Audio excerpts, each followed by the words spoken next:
Thank you, ladies and gentlemen, for clicking on this Rank the Movies video.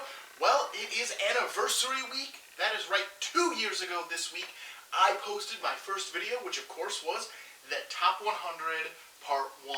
You can go all the way back to the beginning of my movies to the videos to see that one. So in honor of my 2-year anniversary, creating content, I've decided to talk about a movie I've only seen once. But it sticks with me, not because the movie is good, the movie's actually a pretty awful one, but just because of the story. The story of when I went to go see this in theaters. It's what sticks with me, and I decided to watch it. Next week I'll be doing a different movie. It was the other one I was considering for this prestigious 2-year anniversary slot, but it didn't win out. But this week I am talking about the Samuel L. Jackson classic, Snakes on a Plane. That's right. I'm talking about Snakes on a Plane. So this movie came out in 2006. I was a freshman in sophomore. It came out the summer between my freshman and sophomore year of college. And let me tell you, everyone I knew was super excited to see this movie. Everyone wanted to see it, mainly because it had Samuel L. Jackson. It was about snakes on a plane, and they all wanted to hear Sam Jackson say that immortal line, "We gotta get these mother-effing snakes off this mother-effing plane." That is it. That's all anyone wanted to see about it. And that's the line they wanted to hear. They wanted to hear that line. So before I go into my opinion of this movie, I'm going to tell my story. So I decided I was going to the preview screening of this movie. It was the Wednesday night or Thursday night before it opened.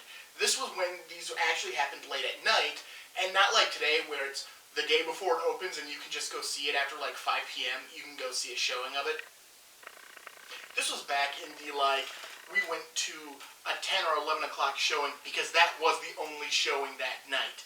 It wasn't a midnight showing. It was a little earlier than that.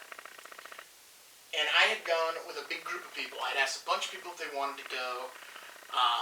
And they said yes, so they gave me the money, I bought the tickets, and we went to go see Snakes on a Plane. 3 or 4 of us drove, because that's how many of us went. One person had to meet us there, but the rest, so that was one car, so there were 3 other cars that went. That's how many people went to this thing, is we needed 3 cars to get everyone there, because we all left at the same time, minus the one person who was meeting us at the theater. So we go in and we sit down and we watch this movie, knowing full well that the reason most people are there are to watch snakes be on a plane, murdering people, and for Samuel L. Jackson to say, we need to get these mother-effing snakes off this mother-effing plane. That's it. That's why they went to go see this movie. So, we sat down and we started watching this R-rated movie, which was clearly R-rated because Samuel L. Jackson was going to say mother-effer twice in the same line of dialogue. This is an R-rated movie, folks. I don't know what they were expecting. So the movie starts, and we're watching it, and all of a sudden it gets to the scene where the couple goes and joins the Mile High Club in the bathroom. And at that moment, about 3 or 4 people who I am with get up and leave. They leave the theater, because that is not what they paid for. They did not. They paid to see snakes murder people, and they paid to hear Samuel L. Jackson utter one line of dialogue. That's what they paid for. They didn't pay for Mile High Club, so they got up and left. A little while later, other people got up and left because of the violence and the tone of the movie. Again, it's about snakes on a plane, murdering people. And this happened one more time, to the point that there were only 3 of us left from that initial group. Me, one of my friends who was there because they were legitimately still watching the movie and wanted to watch the movie, and one other person who was still there because everyone else who drove had left, meaning he couldn't leave, and he didn't leave the theater either. So it's one of those things. He said he didn't leave because he didn't go with that last group who left. So he was stranded. He had to wait for me anyways, but he didn't actually leave the theater. He sat there and finished this movie with me and the other guy, and then we left. So we went with about 10 to 12 people, and only 3 of us saw the movie from start to finish. Now, up until rewatching this movie for this video, that is the only time I had ever seen this movie. My only experience with Snakes on a Plane was that it made people get up and leave the theater. That is my experience with this movie until I rewatched it. And after rewatching it, again, what's the movie about? Snakes on a plane killing people and Samuel L. Jackson saying one line of dialogue.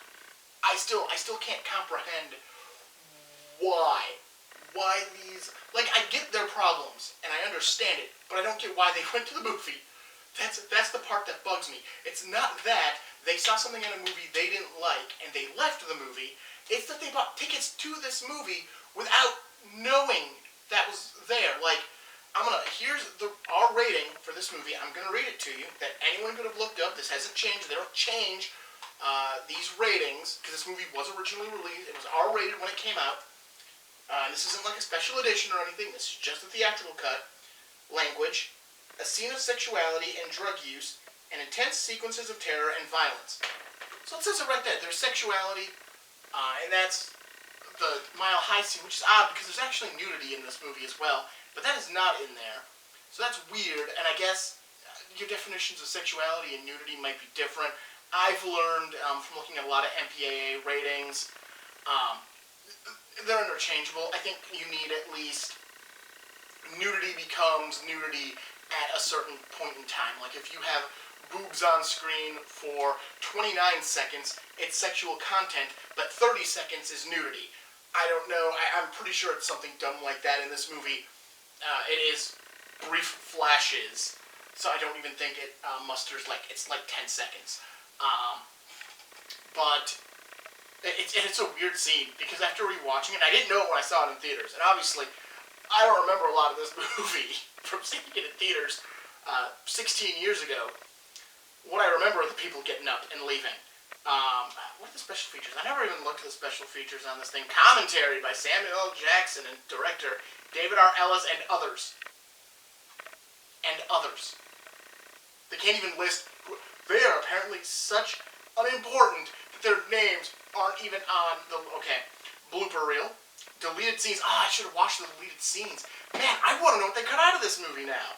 Because I think it's awful. Because I think it's all going to be awful. Cobra, Starship, Snakes on a Plane, Bring It, music video in high definition. Okay, I think that's the music video that plays during the end credits. It's just not in a little screen off to the side. Featurette gallery, Pure Venom, The Making of Snakes on a Plane in high definition. Meet the Reptiles, visual effects, Snakes on a Blog, high definition, theatrical trailer, and TV spots. Okay, I'm just curious. I never actually looked. I bought this copy of it simply to watch the movie, and I never even looked at the special features. Now I kind of want to watch the deleted scenes. Anyways, I don't remember what I was talking about before I got distracted by special features. Oh yeah, so this movie was originally made as a PG-13 movie.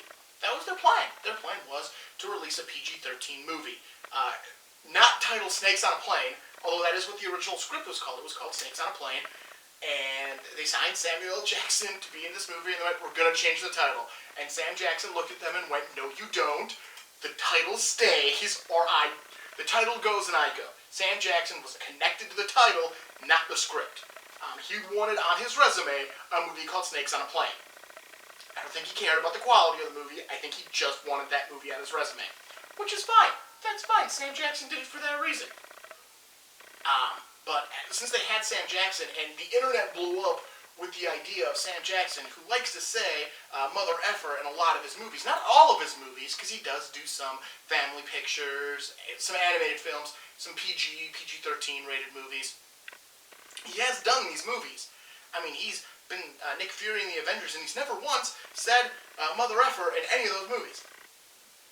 But they decided, but it became a big thing that, mother effing snakes on a mother effing plane. I'm getting sick of saying mother effer. I just want to say the words. But that became an internet thing. So they said, well, they're going to add that back in. Well, once they add that back in, it's basically an R-rated movie, so they might as well just go hard into the R. So they actually shot the two people in the bathroom was shot well after principal photography, which is why it's inserted so poorly into this movie. Like, and there's a lot of poor things in this movie, like the CGI snakes are poor in this movie, but the inserted couple is just awful because they're in a part of the plane that apparently has no other relevant character near them. They don't interact with any relevant characters. They die well before anyone else dies in this movie because they had to shoehorn it in, and they were able to get 3 of the actors back to film additional dialogue. And it is possible that all they reshot were just the nudity bits and that she was covered and this thing all happened. But yeah, but I don't think so. I think this was all new footage. So you get that added back in, and you just hear as they're dying, 2 of the flight attendants, this is also would have been added in, sitting there like thinking that they're having sex, and that's why they're screaming. And then one other person finds their bodies during the scuffle, which then makes no sense because where he has to go to find their bodies and where he ends up makes no sense of how you get from point A to point B. Because it was added in, because the scene was added in, and they could get that actor, so they used him to do it, and then they moved right along into what they had already shot. It is, and the CGI snakes are awful too. Like, I really just want to play a drinking game where you take a shot every time you see a bad CGI snake, because I think it'll do the job. Or take a drink every time you see a bad CGI snake. Because I think it'll do the job. I think that by itself will do the job with this movie. It is not a good movie, and it's got a lot of problems. Such as... Alright, let's walk through this movie. I think I'm just going to walk through it and hit my problems as we go. So we open with a surfer on his motorbike. He finds a dude dangling from a bridge. You find out it is a hit going on that the main mobster, the main leader of this mob group is carrying out because, that's what they do in movies. They do it themselves. They don't bring in a hitman to do it. They fly all the way to Hawaii just to kill someone instead of whatever. So the surfer dude witnesses the murder and then jumps on his bike and drives away. Nobody sees his face. It's a small bike. I don't even think it has a license plate on it. If it does, it's a really small license plate, because that's what you get on a bike. And he drives away. He does not go to the police. He does not notify anyone of what he has seen. They show up at his apartment to try to kill him. Like, I think it's the next day or 2 days later, but they show up at his apartment to try to kill him. And they're not even quiet about it. They're using a drill on his door, because because you're not going to hear the drill and be like, why is that drill? What, are you hoping he's in the bathroom, like, dropping a deuce so he can't hear it? So our idiot, and the main mob boss, not going after this dude, he's not partaking in this hit. No, just the one to start the movie, so the guy could catch it. But he's not participating in further activities, because, that would be dumb. Anyways, the dude tries to flee out of his balcony, and he runs into Samuel L. Jackson, because the FBI also knows that he saw this murder happen. How does everybody know it's him? They never answer that question. They never answer it. So Jackson takes him into protective custody, and he agrees to testify. But he is in Hawaii, and the mob boss is in Florida, so he has to be transported from Hawaii to Florida. So they take him onto a plane. They take over first class, so it's just Sam Jackson, the other FBI agent, and the dude, and everyone else has to get shunned down to coach. But luckily, it's a red eye, so it's not that busy. Except the snakes kill a lot of people. And you meet the rest of the cannon fodder of this movie, where you could literally start watching this movie and see every other character that is not Samuel L. Jackson or the surfer dude, and basically take bets on, if you've never seen this movie before, if you have no knowledge going into it, taking bets on who lives and who dies, because it's basically interchangeable. These are all interchangeable characters. You have the newlywed couple, an attractive white girl with an annoying chihuahua in her bag, a rapper with his bodyguards, a douchebag who's a douchebag, You have the flight attendants, the pilots. Yeah, it's a pretty standard set of characters who you get to start this film. And none of them are given depth. They try to give depth to the rapper that he's also a germaphobe, but it doesn't work. There's no depth. Anything that happens is quickly forgotten 10 seconds later because that's what this movie needs to do. So you find out that the criminal from Los Angeles is being watched, but he's training to fight, which is not useful at all. This is the last time we see of this dude. He does not come back in this movie in any way, shape, or form. He shows up, offs the dude, and then you see him training in fighting. There is no payoff to this. There is none. You find out he has paid off people at the airport to find out what plane they are transporting the witness on, and they decide to stick in the cargo hold a box filled with many venomous snakes, and they spray the legs in front of them with snake hormones, so it'll get into the air system and make the snakes all blood crazy, I guess. The plane takes off, the snakes escape, and they start working their way destroying technical things because snakes are smart and know to go after the technical components. Haha! They then find their way into the bathroom, kill the two people who are having sex in said bathroom, bite another dude in his penis who is also in the bathroom because bathroom? I feel like the dude who got bit was supposed... If the scene with the rapper and the bodies falling on him, if that wasn't meant to be the sex couple, I'm pretty sure it's supposed to be penis bite guy. I feel like if that wasn't reshot, it was supposed to be a different body, and they just shot it with new angles, or CG, or who cares.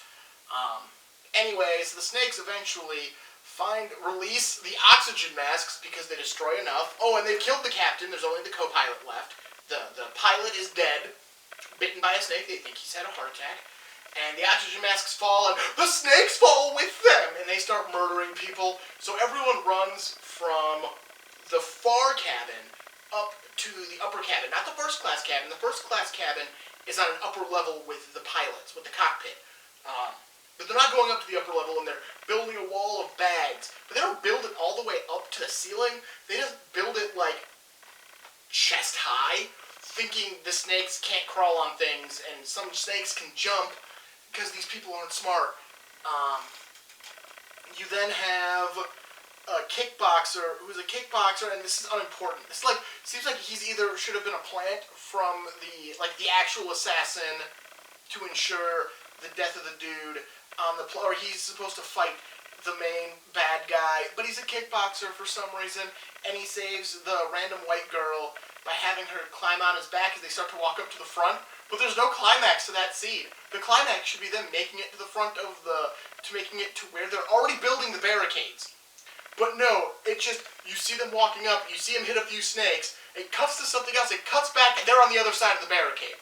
Like, we're missing a scene here. We are missing something in story progression. There's also a woman who loses her baby, and one of the flight attendants gets bit saving the baby, and another flight attendant's flirting with the witness because we need that, and more shenanigans happen. I know, it's really, this is a hard movie to sit here and work through. And we get more shenanigans as the snakes don't even break through the barrier. They don't. And there's apparently a python on the plane that only shows up when it's convenient. A big-ass python only shows up when it's convenient. They don't break through the barrier. What happens is the co-pilot is attacked by some snakes, so the plane starts to dive, and everything is thrown forward, so the barrier is destroyed, and the snakes start attacking people again, and they try to flee upstairs because snakes can't climb stairs. So they're fleeing upstairs, and the pilot eventually does die, so they have to look for a new pilot, and it turns out to be Kenan Thompson. Oh yeah, Kenan Thompson's in this movie, because he knows how to fly a plane. He's worked on a simulator. So him and Sam Jackson, this is where we get the line, let's get these mother-effing snakes off this mother-effing plane, as he shoots a hole into the cabin's wall, so it decompressurizes and it pulls out all the snakes and a bunch of other crap. Yay! him and Keenan then get into the cockpit, and you find out that Keenan's simulator is actually from a PlayStation game, which apparently doesn't, like, it seems like it's a joke that should have like, it should lead to more problems, but it doesn't. It's just a joke. And then he lands the plane almost without anything bad happening. Like, I've watched a lot of movies where people land a plane and it always ends poorly, except this one. Like, the wheels don't fall off, it doesn't hit anything, it just lands and they skid to a stop. Like, that's weird. And there's a weird line Sam Jackson has asking him if the flight simulator was Xbox or PlayStation. Because apparently that matters in the quality of flight simulator you play on your home console. But yeah, they land the plane. Final Snake attacks the witness, but Sam Jackson shoots it off of him, and you find out the witness is wearing a bulletproof vest, and everybody's happy! And Sam Jackson flirts with one of the flight attendants, and the flight attendant that's been flirting with the witness gives him his number, and then Sam Jackson and the surfer dude go surfing! This is a horrible movie. Like, it's fun to watch, it's fun to make fun of, it's fun in every way that it shouldn't be. This movie was a huge marketing thing, and it worked. People went and saw this movie in droves. There's a reason this is considered an awful movie, and it's not even like a question of, well, maybe no one saw it, but so it's a good movie, but nobody saw it, so they think it's an awful movie. No, this is an awful movie people went and saw, and they said it's an awful movie. So this is just an awful movie for the sake of being an awful movie. If you want to have fun watching it, that's great. Get some friends together, sit down, watch it, make some fun. It's a good time for that. It's not an enjoyable movie just to sit and watch. During the end credits, there's a music video for a song. Hold up, I read it earlier when I read the special features. Snakes on a Plane, Bring It. The band is called Cobra Starship. I'm assuming they're called Cobra Starship. I really hope the music video is not called Cobra Starship, Snakes on a Plane, Bring It. I'm pretty sure the band is Cobra Starship. It plays during the end credits. It's a horrible music video. Sam Jackson shows up. He looks nothing like he does in the movie because he's got his beard, his Kegel hat on backwards. It's like he showed up one day and was like, yeah, whatever. Screw it. I'm in this music video. They're paying me. So it's hilarious. As like these band are sneaking snakes on a plane in their luggage, and the girl of the band is dressed all sexy so she can distract so they can get through the x-rays. It's a horrible music video. It really is. It's actually worse than the movie itself, and it's not a good movie. But yeah, Snakes on a Plane. It's not a great movie. It's not even a good movie. It's a lot of fun in a group setting, and it's worth watching then. I don't think I would have even thought of Snakes on a Plane if I hadn't went with a big group to go see it in theaters and watched that group slowly whittle down. Like it was an actual horror movie and they were being killed off as the movie went through because they were getting up and leaving. I honestly don't think it would have been that memorable for me otherwise. But I did go see it. I saw it during its preview screening before it opened, and man, I do not regret not having rewatched this movie since then. So tune in next week. I'll be talking about another movie that is widely considered to be one of the worst movies ever made. But I actually enjoy this one. I have a soft spot for it. So come back next week. Check that out. Again, happy 2-year anniversary to me. I should have hung some birthday balloons or something for the set. But I didn't think of it until right now. And I'm not refilming this because I feel like there's a lot of good content and I'm not going to do it again the same way. So I'll see you next week. Have a good one. Don't forget to like, comment, and subscribe to make sure you stay informed on what's going on with the channel. And have a good one. See you later.